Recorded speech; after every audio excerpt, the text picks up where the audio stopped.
Praise the lord. దేవుడు మిమ్మల్ని దీవించుగాక.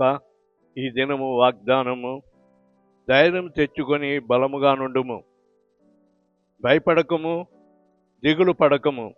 మొదటి దినవృత్తాంతముల గ్రంథము 22వ అధ్యాయము 13వ వచనము.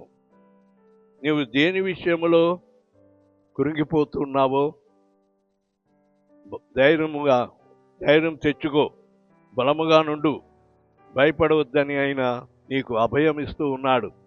దేని విషయంలో కూడా నీవు దిగులు చెందక ధైర్యం తెచ్చుకొని దేవుణ్ణి ఆశ్రయించు. దేవుడు నీ మొరను ఆలకించు వాడై ఉన్నాడు. దేవుడి మాటలు నీ వెనుకడిలా ఆశీర్వదించుగాక. ఆమేన్.